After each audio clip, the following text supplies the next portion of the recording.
Hi guys, samahan nyo nga kami dito sa aking first international travel dito sa Vietnam!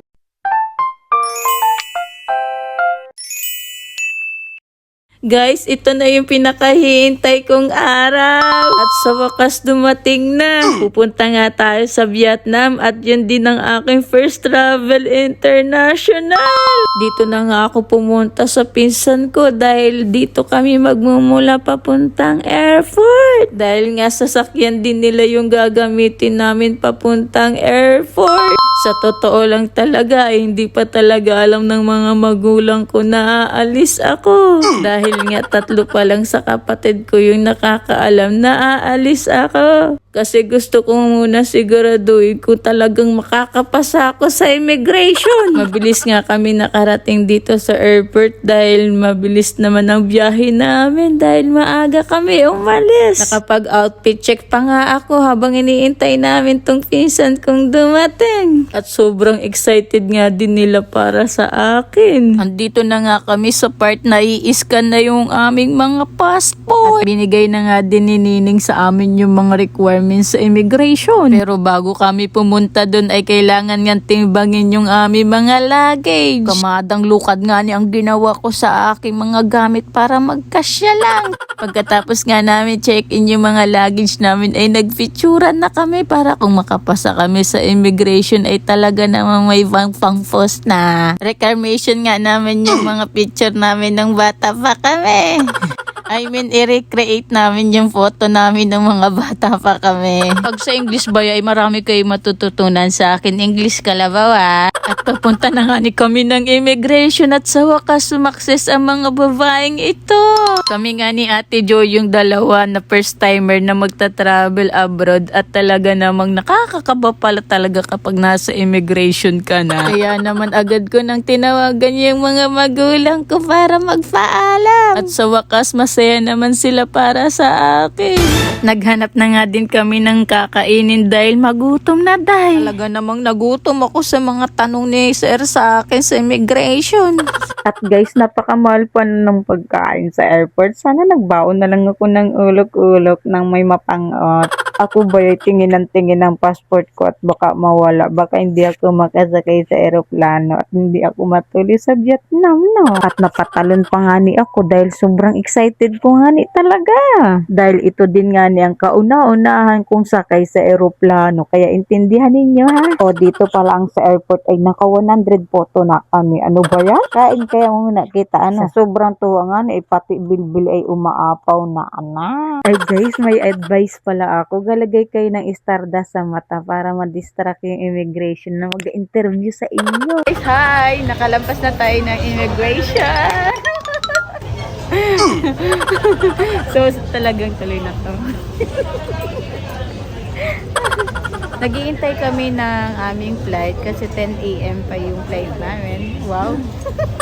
At guys, ngayon ko lang talaga na-realize na napakalaki pala talaga ng eroplano. Dahil nga nung bata pa ako, pag nakakita ako ng eroplano sa Impapawid, ay nagasisigaw ako ng eroplano, baba, masakay ako. Tingnan mo, akalain mo yun, makasakay na ako. At guys, nag-practice na nga ni kami ng TikTok namin ng transition pang international. Ano, may napansin ako sa pinsan ko. Pagsayin ko, ay malaki lang yan siya. Uy, hindi naman. Hindi naman sa ganun. Nagatabaan na nga ni kami talaga naman. Oh. Ito na nga ni at sinimulan na namin ang TikTok ng walang ka-practice. Kaya yan, maling-mali agad ako, ano? Kung sino pa talaga yung TikTok ng TikTok, wala nang ginawa kundi mag-TikTok sa office, ay siya pa talaga yung mali. Oo, minsan talaga ay mahirap makapick up yung babae niya. Isang kamay lang, dalawang gawa ko sa'yo. Nakakasura. Nakakasura ka naman eh. Nagulat na kay Hati niya, sabi niya, ba't isang kamay lang ako pala yung mali? Bigyan niyo ako ng pangalawang pagkakataon na talagang aayusin ko na talaga to. Ito sa sa'yo. Bakit? Ito muna. Tini pala mo. Nandini siya. Let's go! O diba, nagmaoy na. Yun nga ni yung TikTok namin ay hindi ako makasabay. Baka pa pala. Aba! Pangalay yung nakataas. Ate Bet, nakakaloka.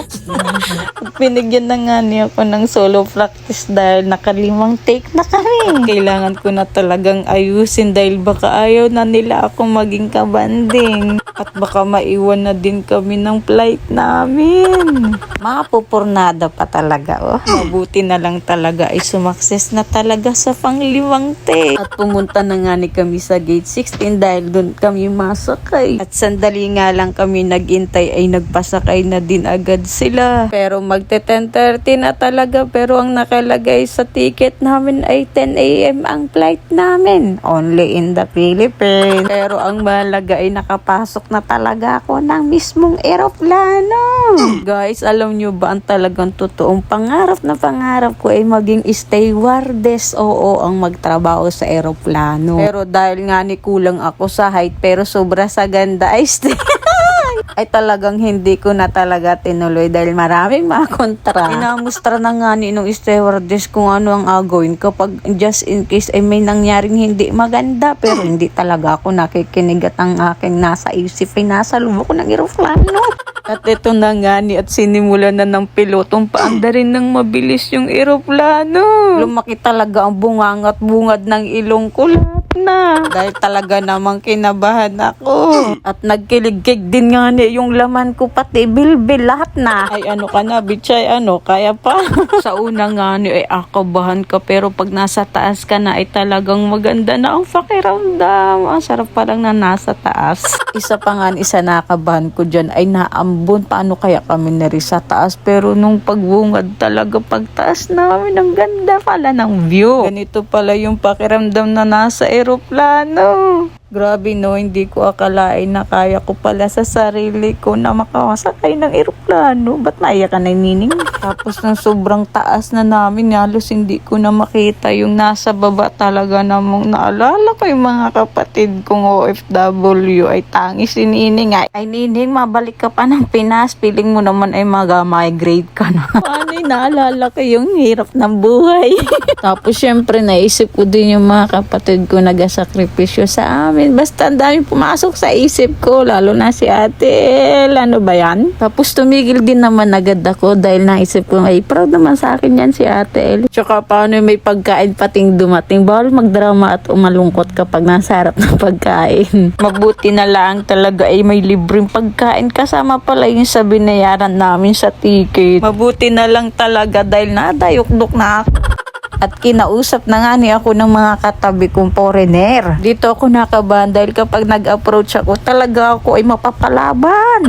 May isa pa nga ning sumali sa kwentuhan namin. Bali nga ni yung katabi ko ay isang Vietnamese at yung isa naman ay taga Washington DC. Ay gusto ko na lang baya minsan ay mag-left the group na lang sa dalawang ito dahil panay ang English ninyo. Umupo lang ako din para makita ko yung magandang view sa bintana sa baba. Nakipagpalitan pa nga ako ng upuan sa asawa ng pinsan ko. Tapos ganito yung mangyayari. You traveled the world. Narinig nga ng mga pinsan ko na ako ay naga-English na kaya napadila ako. Kapag nga hindi ko sila naintindihan ay kunyari ay matingin ako sa bintana. Masarap din nga pala yung pagkain din at talaga namang na-enjoy at naubos ko. Talagang gutom lang ako. At halos 3 hours din nga kami nasa Himpapawid. Guys, kapag nasa taas na taas, sobrang taas mo pala ay talagang mabibingi ka. Kala ko ay nabingi na ako. Tapos biglang nagpandig yung tainga ko. Bumalik na yung pandinig ko. At normal daw yun nga ni sabi ni Nining kapag nasa sobrang taas na taas ka. Namalayan ko na lang na pababa na kami ng airport ng Vietnam. We're finally here in Vietnam. Yes, welcome to Vietnam. There's your friend. Bye, Jojo. Yeah, that's his friend. Ay, her friend. May GC na tayo dyan. Huwag kong alala. You can touch with me.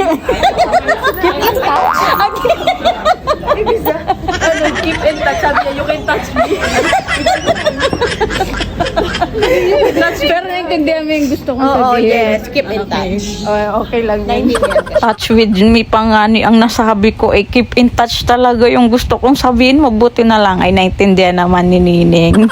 May iniintay pa nga kaming dalawa naming kasama. Bago nga kami pumunta sa immigration ng Vietnam at talaga namang nakakatawa tong dalawa talaga. Kala mo kami yung magsusundo sa kanilang dalawa. Na para bang kami yung tour guide nila. Guys, dito ako gumawa ng TikTok kung ano yung mga ambag namin sa isa't isa. Si Nining nga ni yung the planner, tapos si Ate MJ yung navigator, ako yung funny one. At si Ate Jo at Ate Karin naman ay good morning, good afternoon at good night. At dumaan na din nga ni kami sa immigration ng Vietnam. Mabilis nga lang kami doon dahil wala nang kailangan tanungin pa. Kaya dumaan na din kami din para kunin yung mga luggage namin. At iniintay nga lang namin sila Nining na makuha yung kanilang luggage para makalabas na kami. At guys, first time ng passport kong matatakan. Akala ko pang valid ID na lang talaga to. Pagkatapos nga ni dumaan naman kami sa bilihan ng SIM para naman ay makapag-internet kami kahit saan kami pumunta. At guys, sa wakas dumating na rin yung aming sasakyang limousine. Walang Diyo, nakalimusin kami din sa ibang bansa. Ayos. Halos 20 minutes nga ni kami naghintay sa sasakyan na to. Punta na kami ng hotel, Hanoi. Sakit ang ulo ko.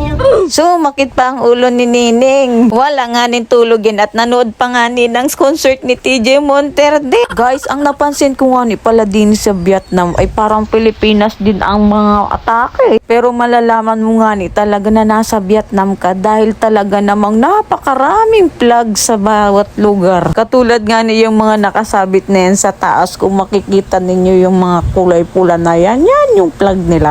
At guys, sa wakas nakarating na rin tayo dito sa hotel sa pag-istaya namin din sa Hanoi. Isang oras nga nila ang layo nito sa airport. Dito nga ni kami magi-stay ng 1 day, tapos bukas naman ay mapunta kami ng Sapa.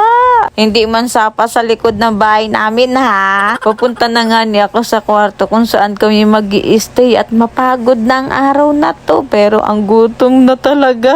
Pahinga nga nilang ako ng kaunti at malabas na naman ang babaeng ito. Alam ko talagang mapapalaban na naman ako sa lakaran. At dahil gusto ko to, paninindigan ko na talaga to. Hi! Andito na tayo sa ating pinag-i-stayan dito sa Hanoi. Naghahanap kami ng ATM machine kasi wala kaming pera. Paano kami makakabili? So, hanapin natin yung ATM machine. Ayan si Ate Karen yung kasama ko. Napakadami din pala ditong mga pasalubong at guys, take note ha, milyonaryo tayo dito sa Vietnam. Alay mo na sa ibang bansa pa ako para lang maging milyonaryo.